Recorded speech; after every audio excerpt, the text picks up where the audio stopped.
Episode 2.25 The Quest for the Historical Jesus.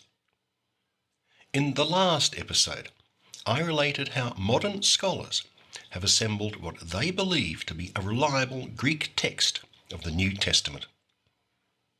On to the final half of my final season, the history in the New Testament. Over the course of the past 150 years, New Testament scholarship has not been a relentless march to a greater certainty. New Testament scholarship has weathered four great intellectual tsunamis, each obliterating the older. Is the current wave the last? Who knows? As I said in my very first episode, 1.1, all the history in all the books, in all the Bibles, I do not pretend for a minute to be objective. I will follow the approaches of two schools of modern thought.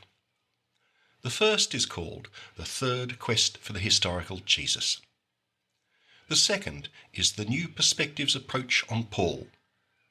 Both debuted in the 1970s and are still going strong today. I'll work through the birth, infancy, mission, death and resurrection of Jesus, as depicted in each of the Gospels. I'll also investigate what the book of Acts and the letters of Paul have to tell us of the earliest Christians. And there I will end my podcast. Of course, at the heart of my story is the figure of Jesus. What did Jesus believe about himself? Who did others think he was? How does Jesus fit into his Jewish milieu? What do the Gospels tell us about his birth, life, and death? Jesus' life story is supported by an ensemble of A-list players. His parents, Joseph and Mary, John the Baptist, James the Just, Peter the Rock, and the mysterious other disciples, Mary Magdalene, and Paul the Apostate. In supporting roles are the Roman governors, the last remaining Herodian kings, the Greeks, the people of Galilee and Judea, and the faction of the Pharisees. Every book in the New Testament has its own agenda. In this final part of my series, my job is to deconstruct those agendas and reassemble them into the best possible story that modern scholarship can offer us. Here is one thing I am not going to do: debate the theological status of Jesus. How you regard Jesus is a matter for yourself. I am interested only in the Jesus of history and what historians can discover about this person from the sources we have to hand. The ancient story of Christianity, as it was told by the Church, was straightforward.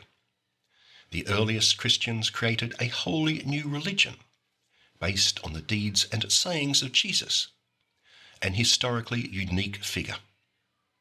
The disciples, led by Peter, worked with James, the brother of Jesus, and Paul the convert, to spread the word throughout the empire.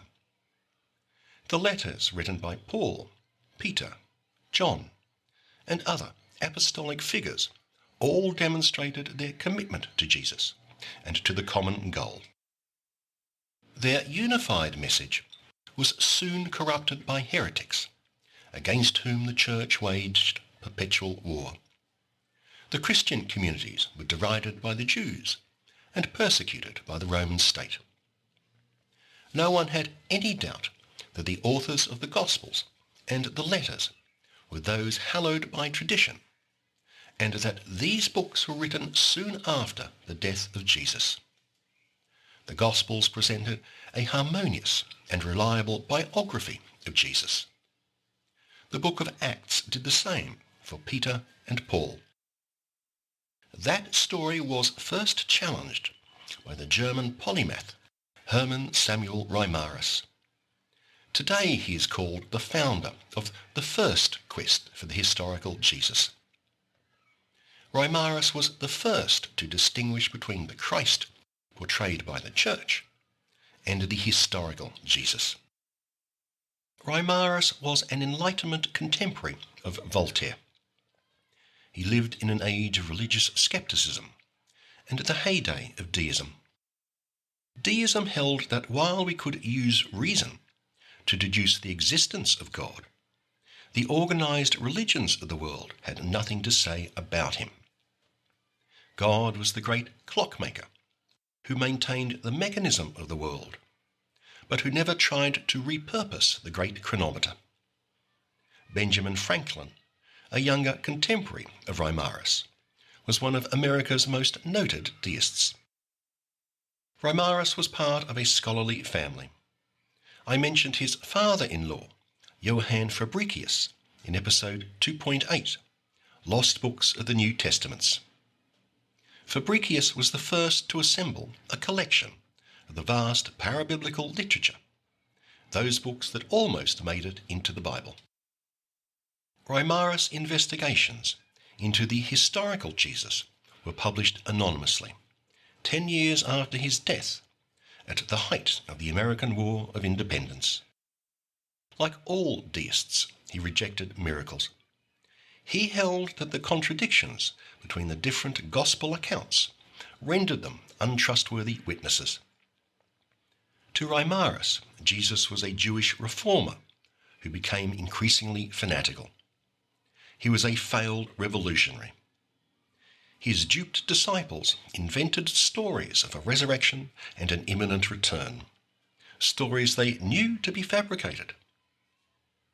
You can see why Reimarus preferred to be dead when his work was published. Among the faithful, his book was an outrageous blasphemy. His fellow deists thought he was unnecessarily provocative. Reimarus never took a really long, hard look at the Gospels. In Napoleonic times, other German scholars pointed out what now seems obvious. The Gospel of John is a work of theology, not biography. Of the 4 Gospels, the Gospel of John is the odd man out. John reads nothing like the other Gospels. It has a very different chronology for the life of Jesus. To take the best-known example, in Matthew, Mark and Luke, Jesus' cleansing of the temple in the last week of his life is the event that galvanizes the Jewish authorities against him and sends him to his death. In John, the cleansing is one of Jesus' first acts. The truly towering figure of this first phase of modern scholarship was Ferdinand Christian Bauer. He is invariably known just as F.C. Bauer. Bauer was a professor at the University of Tübingen during the High Victorian period. Bauer produced one book every year for 40 years, and not one of them was crackpot. F.C. Bauer constructed the entire framework of modern New Testament studies. Whether they agree with him or not, all modern scholars have to grapple with the arguments that Bauer made 160 years ago. Bauer argued that earliest Christianity was not a beautiful harmony of personalities and beliefs. 2 factions were engaged in civil war. One was led by the disciple Peter and James, the brother of Jesus. They saw Jesus as the one come to save the Jews. To be saved, they said, you first had to become a Jew and follow the Torah, the law. The other party was led by Paul. He argued at length that anyone could be saved, and they certainly did not have to follow the Torah. This was the central conflict at the heart of earliest Christianity. Bauer showed how most books in the New Testament were on one side or the other. The Gospel of Matthew, the letter of James, and Revelation were pro-Torah. Paul's letters and the Gospel of Mark were anti-Torah. The later books of the New Testament tried to reconcile the two as presenting a united front. The book of Acts depicts Paul and Peter in agreement. In Acts, Peter sounds more like Paul than the Peter of the Gospels, and Paul sounds more like Peter than the Paul of the letters. The last of Paul's letters, to Timothy and Titus, contained thoughts that Paul repudiated in his early letters. But these notions would have been amenable to Peter's faction. The church also added some brief letters, supposedly written by Peter, which depict Peter as sympathetic to Paul's faction. Bauer's big ideas will be a constant thread in future episodes. Through the end of the 19th century, critics increasingly turned their forensic skills on the New Testament books. Paul's letters were especially put under the blowtorch. By 1900, few scholars believed that the letters to Timothy and Titus and to the Hebrews were actually written by Paul. Paul's authorship of the letters to the Colossians, Ephesians, and 2 Thessalonians fell under a cloud that has never been lifted. The 19th century was spent questing for the historical Jesus, trying to disentangle the life of Jesus from the theology and the later accretions of the church. In the opening decades of the 20th century, a new wave said that all their work was futile and irrelevant. Two legendary Lutheran scholars stand out: the French-German polymath Albert Schweitzer and the German professor Rudolf Bultmann. For 60 years until his death in 1965, Albert Schweitzer was one of the world's most renowned and beloved intellectuals and humanitarians. David Attenborough, eat your heart out. He wrote two of the most influential books on Jesus ever penned. The English translator of his first book invented the term quest for the historical Jesus. Schweitzer argued that his predecessors simply constructed an historical Jesus who fitted into their preconceptions. Schweitzer also argued that presentations of Jesus had neglected his apocalyptic message. Jesus believed in the imminent coming of the final judgment and God's kingly rule. Jesus urged his followers to forsake their possessions, turn away from their families, and not even respond to their enemies. The end was soon, any week now. There was no future to worry about or provide for. Jesus' cry of dereliction on the cross was his despairing acceptance that the end of times had not arrived, and his God had failed him. Schweitzer eventually decided that the search for a historical Jesus was futile. He abandoned biblical scholarship and spent much of the rest of his life in Africa as a medical missionary. Rudolf Bultmann was a towering figure of early 20th century scholarship. I cannot make head nor tail of him. Insofar as I can understand a single word he wrote, he follows Schweitzer in abandoning the historical Jesus. Bultmann argued that the historical analysis of the New Testament was pointless and unnecessary. The historical facts of the life of Jesus meant nothing to the disciples and Paul, and should mean nothing to us today. Christianity starts with the death of Jesus, not with his life. Bultmann argued we can only talk of the thatness, not the whatness of Jesus. Only that Jesus existed, not what Jesus did in his life. Everything important about Jesus happened after he died. Maybe it reads better in the original German. In the first third of the 20th century, Schweitzer and Bultmann had very firmly stomped on the heads of any professors who wanted to construct a biography of Jesus. Biblical academics only put their heads above the parapets when Schweitzer and Bultmann were old men. After the Second World War, professors began a second quest for the historical Jesus. As it had been for a century, study was led by those trained in German universities. Challenging Schweitzer and Bultmann, the second questers asserted that it was indeed possible to construct a biography from the Gospels. We only need tools to analyse the Gospels in a systematic manner. The questers started from a baseline. To find the authentic, historical Jesus, they said, we must exclude everything in the Gospels that can be found in the Judaism of the time, and we must exclude everything found in later Christianity. And so we can precisely delineate the life and sayings of Jesus. The most influential scholar of the second quest period was the German professor Walter Bauer, no relation to F.C. Bauer.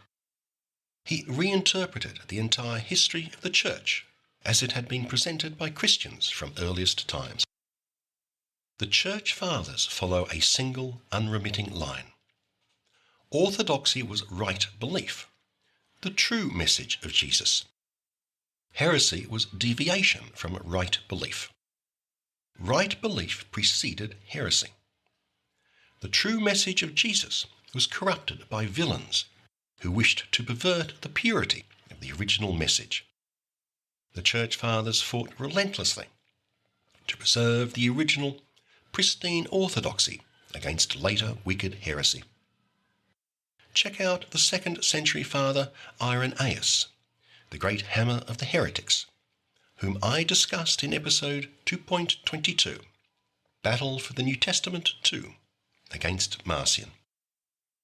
Walter Bauer contended all that was garbage. He argued that the early church did not comprise a pure orthodoxy that developed cancerous heresies. As far back as we can trace our sources, he said, right from the time of Jesus, Christianity was a warring community of factions and beliefs. The eventual winner rewrote the history of the conflict to portray itself as the one true religion, and all its competitors as evil.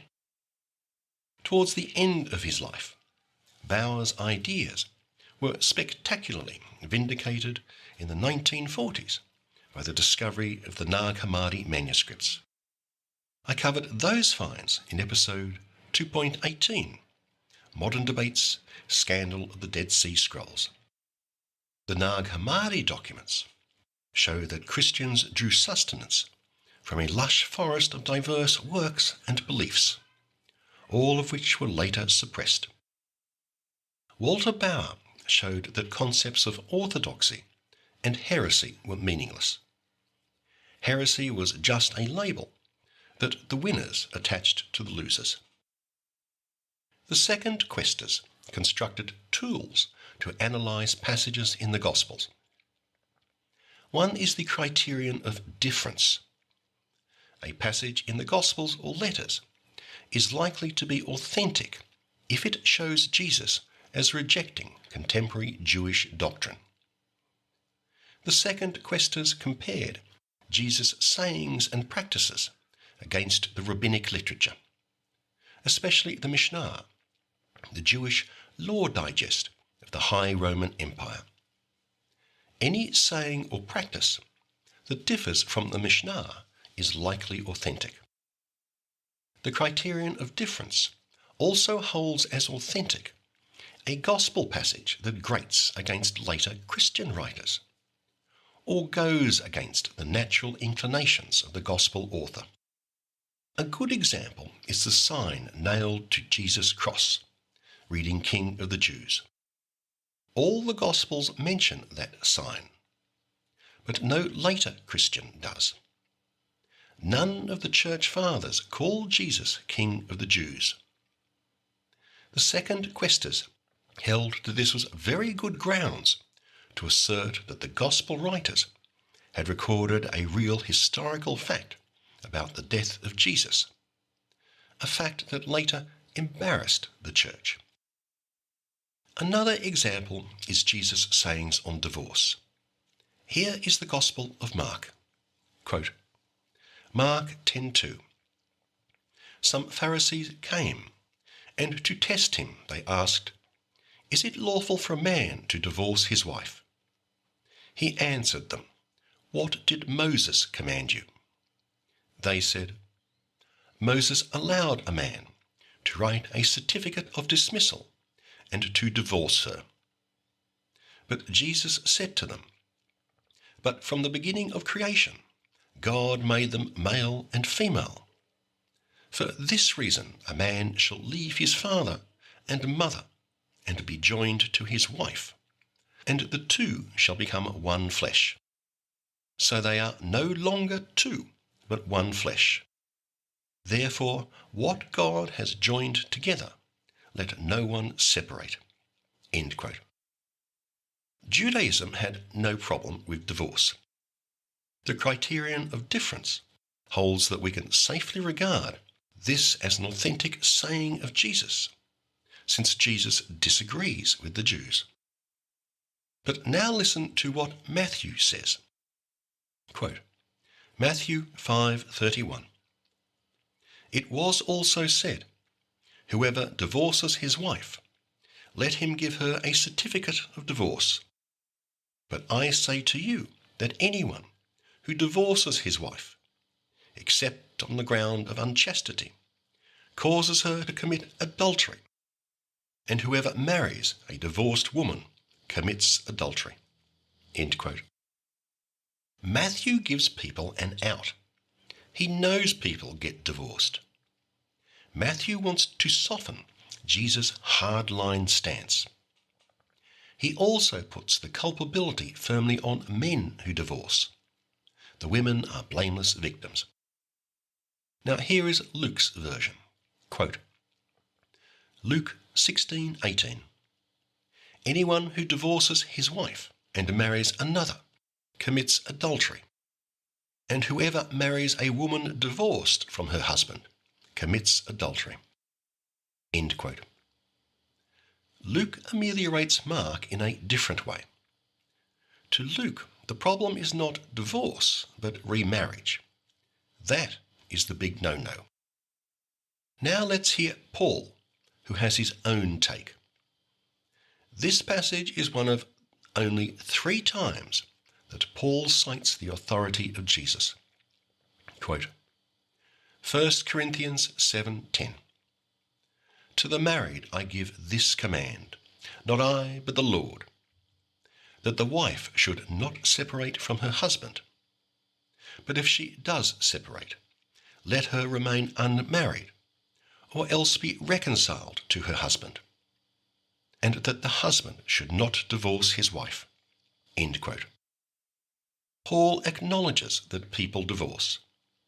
But if you must divorce, then here is what you should do. Matthew, Luke, and Paul all know that Jesus prohibited divorce. They aren't happy about that. It just doesn't fit in with their own ideas. They really don't want to accept Mark's version of Jesus. The criterion of difference argues that is a good reason to believe that Mark is the reliable source, and Jesus entirely forbade divorce. The divorce sayings are a great example of another analytical tool, the criterion of multiple attestation. The more independent sources who attest to a saying or event, the more likely it is to be true. The trick is in working out the relationships between our sources. Matthew and Luke use a lot of Mark. We can't say Matthew and Luke are independent if all they are doing is citing Mark. I'll have a lot more to say about that real soon now. Another tool is the criterion of embarrassment. Any gospel story that would have embarrassed the early church is likely authentic. The entire crucifixion is an excellent example. Crucifixion was a death meted out to traitors. No one would want to say that their founder was a traitor. So under this criterion, the crucifixion is held to be a reliable story. Or take this example, where Jesus distinguishes himself from God. Quote, Mark 10:17. As he was setting out on a journey, a man ran up and knelt before him and asked him, Good teacher, what must I do to inherit eternal life? Jesus said to him, Why do you call me good? No one is good but God alone. End quote. That would have struck the earliest Christians as incomprehensible. They all believed that in some sense Jesus was God. But here Jesus seems to be denying that relationship. Under the criterion of embarrassment, this is likely something Jesus actually said. The whole basis of the second quest was undermined in the 1970s by yet another wave of scholars. I'll just mention 3 of the leading lights for your later reference. As of this podcast, all are alive and thriving. Why not look them up? The first is Nicholas Thomas Wright, always known as N.T. Wright or Tom Wright. Tom Wright is a retired Anglican bishop and now a professor at the University of St Andrews in Scotland. The second is Ed Parish Sanders, a Texan born and bred, and now a professor at Duke University. Of course, he is only ever called E.P. Sanders. Third up is James D.G. Dunn, another British professor. What is it with this fetish for initials? Now, there are some weird coincidences here.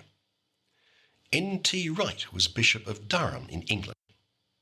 James D.G. Dunn was a professor at Durham University in England. E.P. Sanders was a professor at Duke University in Durham, North Carolina. Lots of Durhams here. The professors of the second search for the historical Jesus allowed their endeavours to be labelled the new quest for Jesus, but they were not impressed by the appellation.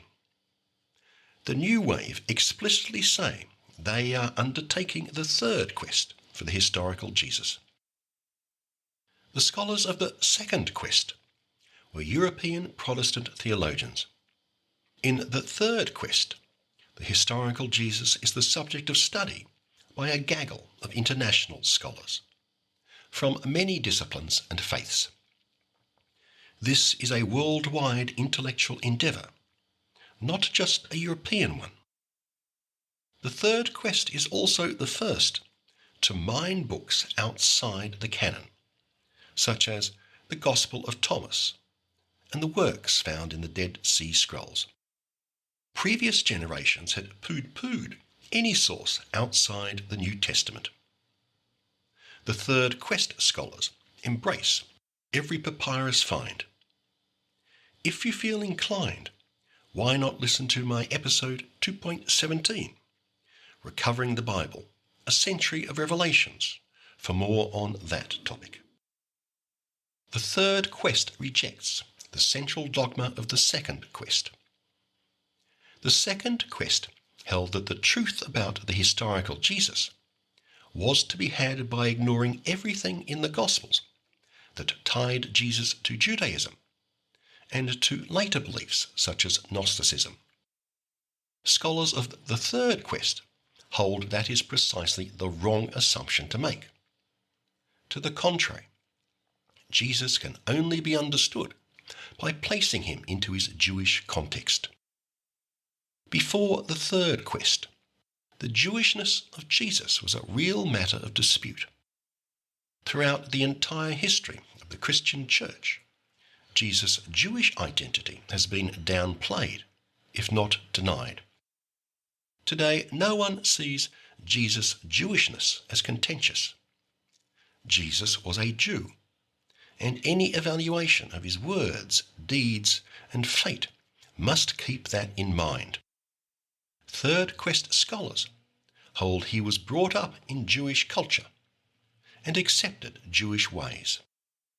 Unless you can demonstrate otherwise from the Gospels, you have to accept that Jesus was an observant Jew. But what kind of Jew was he? Some depict him as a violent revolutionary, others as a Gandhi, leading a pacifist renewal movement. Jewish scholars often interpret him as a Pharisee or an Essene. Yet others see in him an apocalyptic prophet, or the exact opposite, a wandering sage like the Greek cynics. Like the scholars of the second quest, those of the third quest have their own analytical tools to assess the trustworthiness of the gospel accounts of the life of Jesus.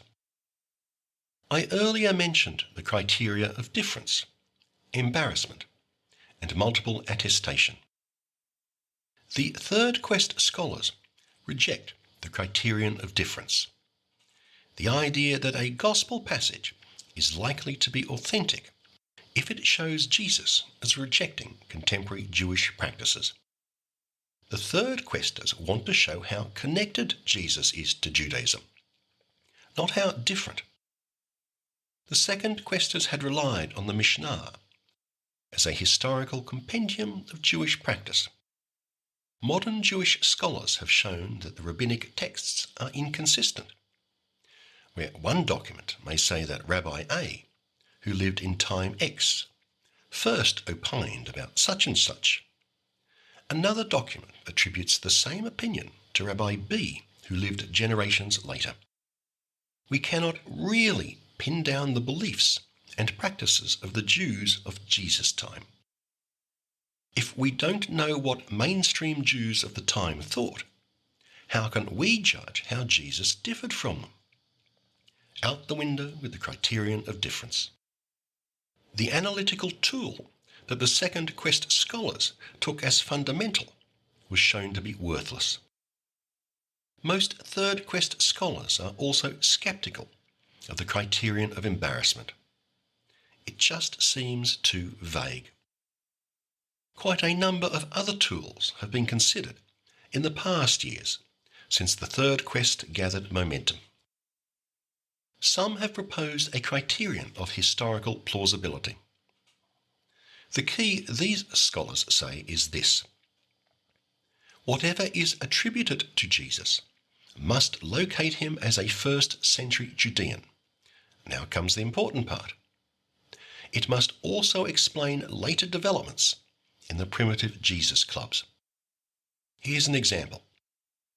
In this passage from Mark, Jesus rejects Jewish dietary laws. Quote, Mark 7:14. Then he called the crowd again and said to them, "Listen to me, all of you, and understand. There is nothing outside a person that by going in can defile, but the things that come out are what defile." End quote. Eat all the prawns and bacon you want, says Mark's Jesus. Forget the diet. But if Jesus really said that, then passages in Acts and Paul's letter to the Galatians make no sense. In these accounts, Peter and James insist that Jesus' fans must follow Jewish dietary practices. The criterion of historical plausibility holds that Mark is unreliable. Jesus never said his fans could avoid kosher. There are lots of other suggestions for analytical tools and criteria. One notion is that a story attested to by both friends and foes of the Christians is likely authentic. For example, Christians hold that Jesus was not the son of Joseph. A few pagan writers and the later Jewish Talmuds agree. They say Jesus was the son of a Roman soldier. Both friendly and hostile sources aver that Joseph was not the biological father of Jesus. So there is a nugget they hold in common, and therefore likely authentic. I have no idea how to evaluate all these tools and criteria that eminent professors have devised. They argue furiously with themselves. so I'm certainly not going to stick my oar in. In the next episode of The History in the Bible, I present the very earliest witness to Christianity. Thanks for listening. For maps, charts, and diagrams, check out my website, www.historyinthebible.com.